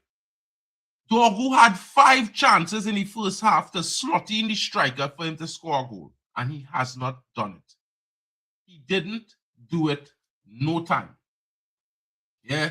So, bro, you tell me the reason why we're losing is not because Amorim just don't want to play Xerxes in the 10. Because he know if he plays Xerxes in the 10, everybody and the fans will see he's better than Cunha. Everybody will see it. If you give him 10 games starting up front in number 10, Man United will score at least 2 goals in every of them 10 games. He will have assists. I promise you. Brother, we're not winning, yeah? We won 1. Bruh, I don't know about you ever. That's a disgrace. Yeah? You know what I mean? It's a disgrace and a nonsense. I don't accept. I don't know, bro. I'm not trying to say, well, the Arsenal fans different, but all they different. But all they still different, bro. I know you're old school, bro, but yeah, bro. I don't like this, bro. I'm not entertained. You know what I mean? I'm not seeing that entertaining factor in Man United, bro. You know what I mean? I seen struggle. Yeah, and I only saw struggle since this manager come. I promise you, bro. Last time we cannot win 3 games in a row under this manager. We've done it once in a season, in a whole year. It takes a whole year for him to win 3 games back to back. You tell me if that's the sign of a good manager, bro. Tell me, if a manager coach 45 games, yeah, 45 games, right? 40. As a matter of fact, it's not 40. Yeah, it's 49. It's 49. This is his 49th game today. Yeah. This brother have 12 wins in the Prem in 49 games. 12 wins. He have 19 or 20, 19 or I believe it's 19 or 21 losses. And the rest is draws. And he's only ever won 3 games back-to-back once. It took him a year. So you tell me, bro, as a football fan, if this is a good manager, you tell me. Yeah, a good goal. Yeah, of course. Of course it was a good goal, bro. Shout out to him. I was in my rave. I was mad. Yeah. It's not the board, bro. Because let me tell you something, bro. We have the most vilified billionaire in England, Jim Ratcliffe. Sir Jim Ratcliffe King. Yeah. This guy come here because he wanted to do a vanity project. If anybody know what vanity is, they would have run from this guy. Because vanity is a sin. You understand? but not everybody believe in these things. So small thing. But anyway, so his vanity project, he sacked the manager who was actually winning games consistently and winning trophies consistently in back-to-back seasons. Yeah. He bring this guy in and we finished 15th. He did not sack him. Instead, he backed him. Yeah. Now we don't have Europe. There is no excuse for us losing to teams sub-10th. None. I don't care about injuries. I don't care about nothing. We have no Europe. We play in one game a week. We're supposed to be better than every team from 10 to 20. Yeah, the only team supposed to give United trouble is teams above that, and mainly the top 6 supposed to give we a fight. The rest supposed to squeeze victories. Yeah. So this manager, bro, I'm gonna tell you something. He's failing majorly. Yeah. Who employed him? Sir Jim Ratcliffe, bro, and Ineos. Bro, all of them need to go. The whole group. You need to group Ineos, Sir Jim Ratcliffe, Ruben Amorim, and his whole coaching staff, and put them in front of a firing squad with a fire hose and the tank full of shit. You know, like you empty one of them places, them sewage refineries, and just spray it on them because that's what it is. There's shit. What? Bro, only a year. Bro, listen, I want you guys to go and research the worst Premier League managers on Google. And when you see the list come up, Ruben Amorim is top 5. In the history of the Prem, he's top 5. Worst Premier League managers in history, he is top 5. Yeah? He's the only manager in Premier League history to lose 17 games, draw 8. No, draw 6 and win 7, bro. And still keep his job. The only Premier League manager in history to do that. And men want to tell me he's only been a year. Bro, he's been so shit in this year, he doesn't even deserve another day, another hour, another minute. We are a better team than what he's showing there, bro. This is the problem. The PL is shit this season, bro. Last season, it was more competitive. This is why we slipped so far down so quickly. This season, man, them been dropping points all over the place. People not performing. I tell men Liverpool was not going to do nothing this season. Men them laugh at me. Look at where they are now. And men want to tell me the PL hard. The PL not hard, bro. Teams not at their best this season. A lot of teams are in a rebuild situation, transitions, and to start the different players in their starting 11. It's not that difficult. It's not that difficult, bro. This manager is just shit. People want to make all kind of excuses with the fact that this manager is shit. And I will remind everybody, Ruffledon is my brethren. He's an Arsenal fan. He loving this. Deep down, he is loving to see this shit. Because guess what? We are not going to threaten them with this manager. Yeah? This manager needs to go. Forget Sesko miss, bro. The manager playing a man who's a defender in the number 10 and he didn't take him off the pitch. He kept him on the pitch. Yeah. He didn't bench him. He benched the other player who was playing better than him. So he kept Dorgo on the pitch. I don't know why. The brother is, bro, listen, and he want to talk about the youth. He's garbage, bro. The brother can't pass. He can't cross. What the hell is Dorgo good at? What is he good at, bro? Why is he on the pitch? Everything is on Amorim. He's selecting the team. He selected the squad, and the squad performs based on selection. It have players who will not want to stand up next to Dorgo in the 10.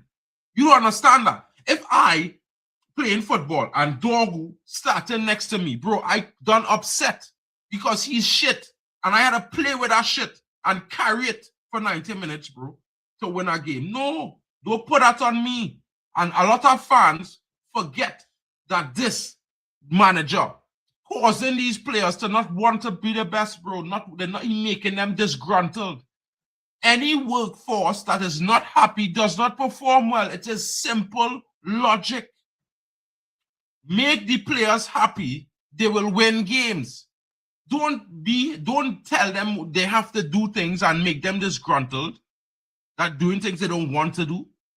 Because no one wants to do shit they don't want to do, and they will never do it to the best of their ability, guys. Come on, let's be honest about life. And you can still say Sesko miss, but this manager is the reason why we're struggling. He is. The facts remain. It is the players that are making him look good. He not making none of these players look good. He has improved no one. If you can tell me one player he's improved at Man United since coming here, I'll put my hands up, but he's not improved anyone. He's made them worse. Oh, yeah, of course. Of course, my bro.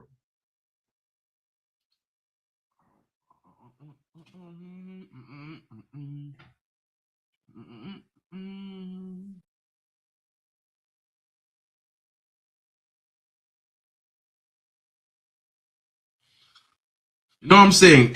Bro, I will be mad until this guy start proving me wrong. And this manager will not prove me wrong if he don't get wins. Yeah, I accustomed to having managers who have 10 wins and 2 losses. You know, 20 wins and 5 losses. 30 wins, 12 losses. I'm not accustomed to a manager who have 29 losses. Yeah. And 10 wins. I never accustomed to that, bro. You could never tell me that is good. It's always about results. And he doesn't get results, bro. This brother draws more consistently than he wins. And he loses more consistently than he wins. It's a fact.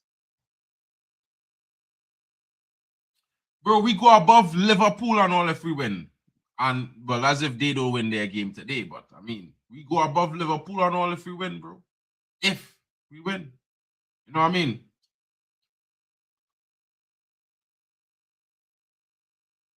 Because our goal difference better than Liverpool. And right now we are above Chelsea because we're on 31 points. So whether we win or not, we will be above Chelsea. If we win, we will be above Liverpool because Liverpool scored 30 goals and conceded 26.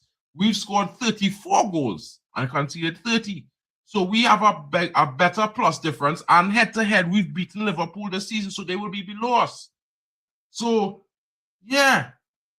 Stop saying the team bad. The coach is shit. The team is better than this coach. People don't understand. If a team is better than the ability of the coach will make them look shit. Bro, forget Alex, bro. I'm moaning about this shit manager. I want him out. I want him gone. There's no positives with garbage. The man is a garbage coach. He doesn't, even Daniel Fark is a better coach than this guy. I promise you that Leeds manager will do a better job at United than this guy. Promise. And because he had Dogo on the pitch for the first half, and Cunha and Dogo in the 10, who passed into the striker? Them don't pass the ball.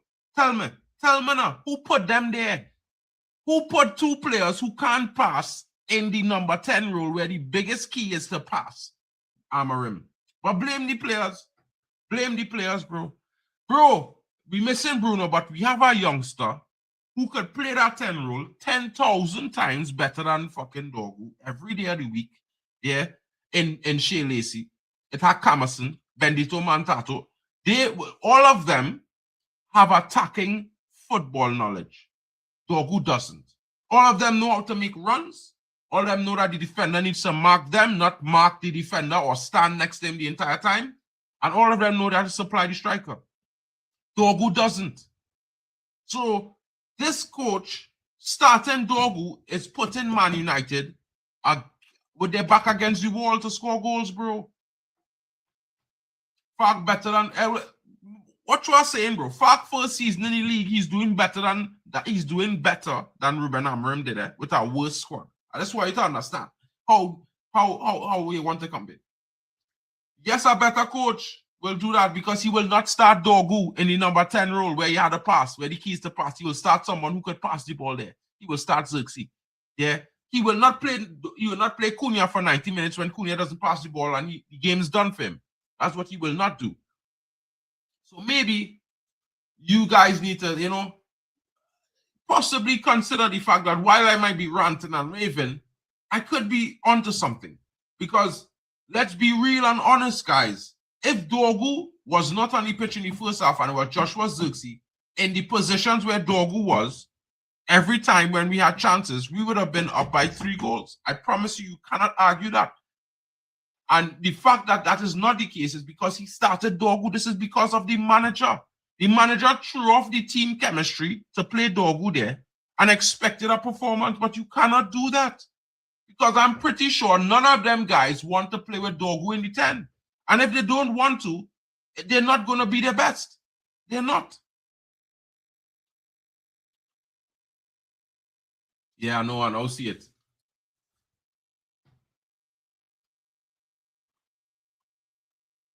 You see, before he slot, you see, first the guy is shit.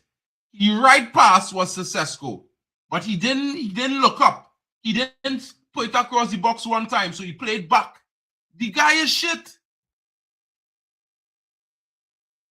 Bro, listen, yeah. This is why I need Dorgu to go on loan. Because Dorgu doesn't know how to pass a ball into the box. He doesn't know when. He doesn't know these things. I don't know how he made it to this level of football when he has no footballing IQ. None. Zero. He has been very good today, but he needs to do better, bro.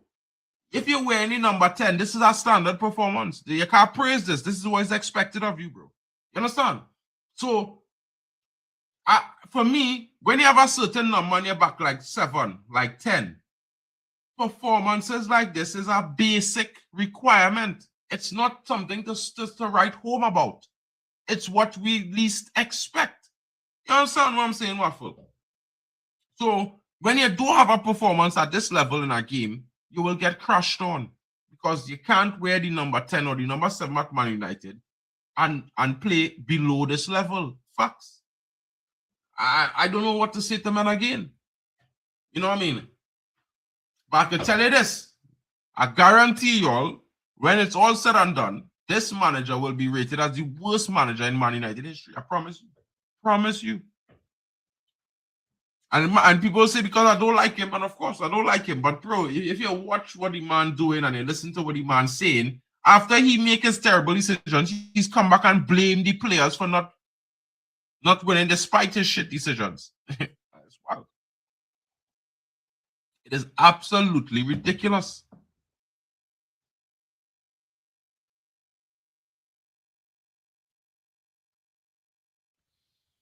He just started in the left center back today, and they started Luke Shaw on the left wing back today, bro. So we started the game with 6 defenders on the pitch today.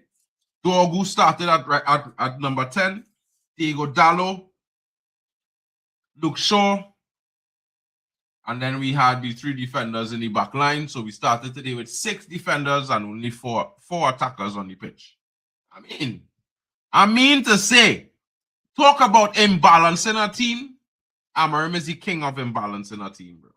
Yeah, he don't have a clue of what balance means. Maybe he never thought he was meant to stand on 2 feet. I don't know. But, you know, it's quite a lot. If you look at the way this team plays, it's quite a lot like the way Amorim played as a footballer. Sometimes good, sometimes shit. I mean,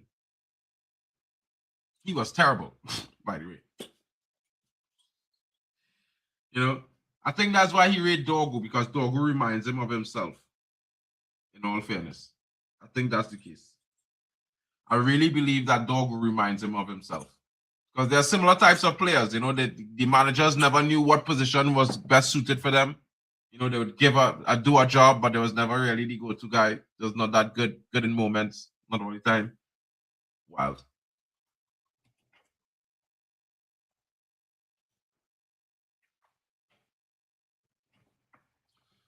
Martinez now as United search for a winner.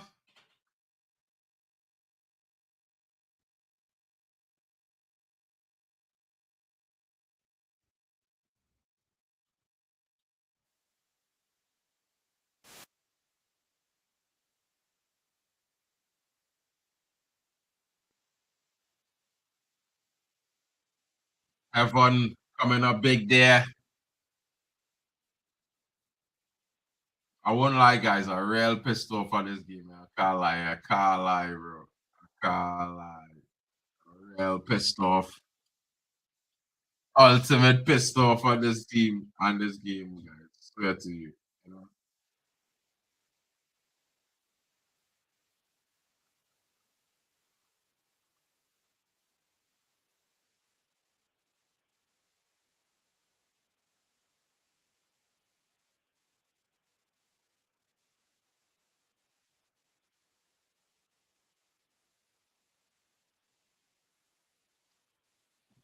This guy getting so much of excuses. Yeah. I just disappointed that the whole world decided to make it an excuse.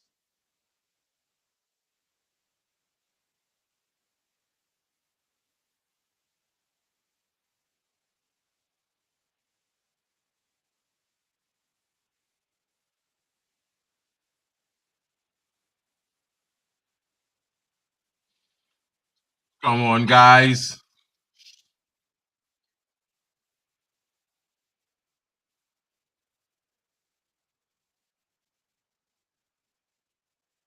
Dogu, I don't think Dogu eyes is work good. I think he need glasses, fellas. I sorry, because he don't run in open positions. He does always run into defenders. I don't understand that rubbish. I swear. If Wally can help him out, would be nice. Help me. Help me figure out this part. Yeah, I wanted to come to this Epic Cup game, but pain. I won't lie. If that had scored, Saint Lemens deserve a jump kick. He watched that.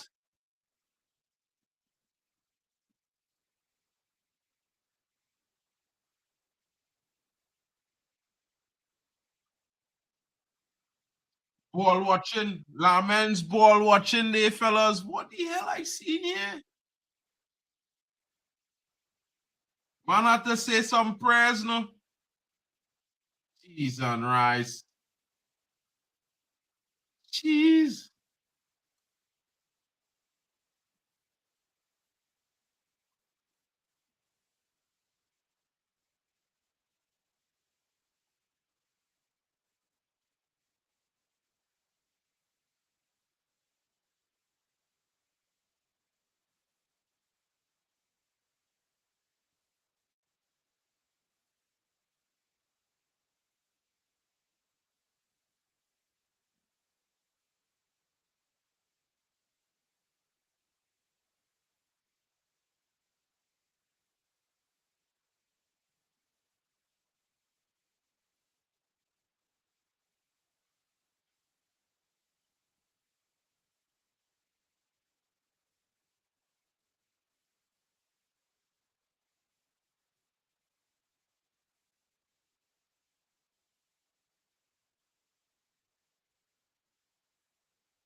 Push on Dogu there. Finally, they give a foul, actual proper foul.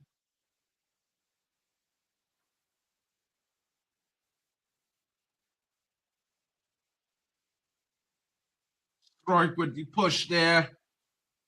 Dogu eating grass. Yeah.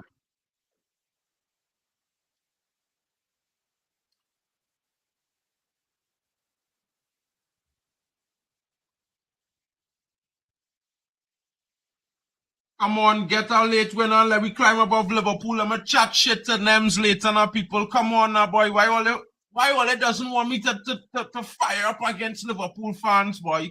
I wanted to go and talk real smack against Nems later. Let him know I looking down at him as it should be. The right way, the biggest red club in the Premier League.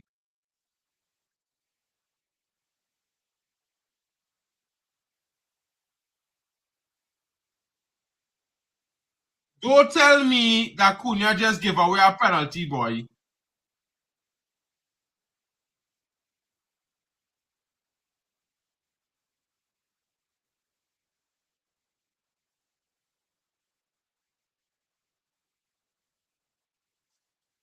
Let the cross come in now, boy. Let Lemons do your job. I find men moving mad in this game, bro.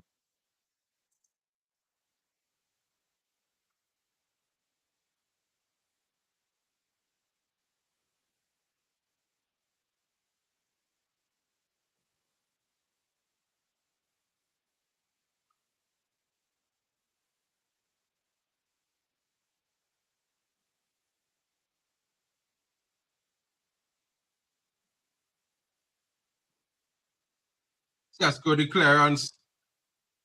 Come on. Come on. Counter. Wait up for him now, boy. Look, the man running it.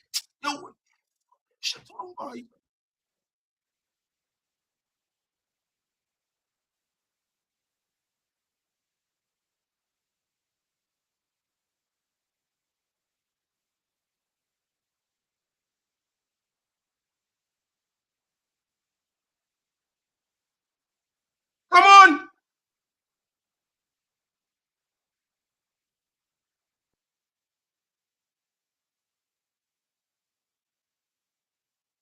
Why shouldn't get back to Xerxes? I don't understand.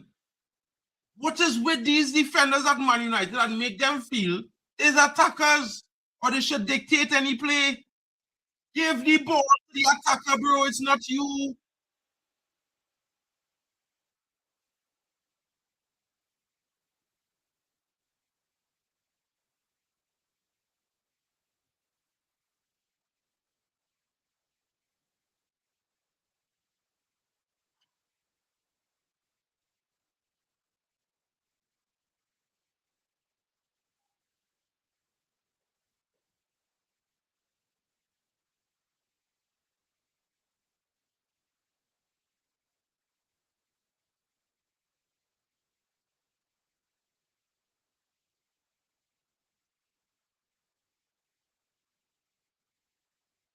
Cunha, you just hold on too long, boy, dog, boy. Give up the ball, you shit snake, boy. You shitty, boy. Oh, my God. The men them running past the fucking ball. Why do you do this, bro? You make yourself worse. I don't know, you overestimate how good he is in football, Cunha.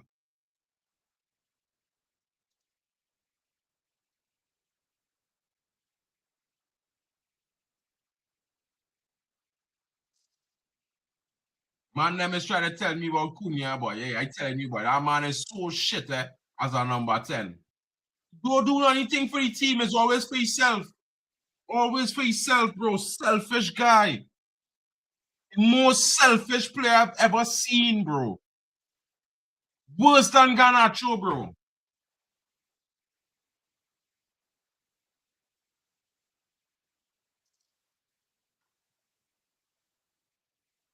Brother, I don't know, bro. I sorry, guys. Happy with a 1-1. No, I'm bro. Unbeaten run of draws at Man United, man, them celebrating an unbeaten run of draws.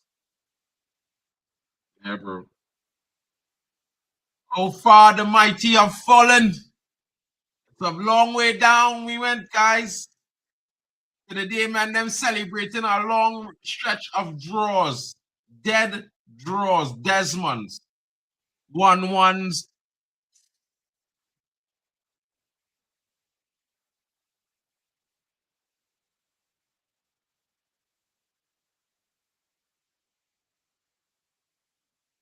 Yeah, shit manager, bro. That's the one thing you can depend on. You can depend on this manager to draw.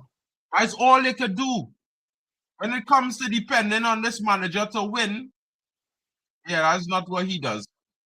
That's not what he does, guys. This manager does not win. He draws. You can count on Ruben Amorim to draw a game. You can almost guarantee from the start, we at best will get a draw. At worst, we will lose. You know what I mean? I can't say it wasn't a good match, but oh God, fellas. What? We not winning. What the hell is wrong with you people?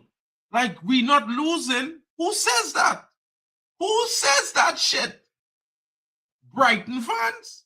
Arsenal fans? Yeah? Burnley fans?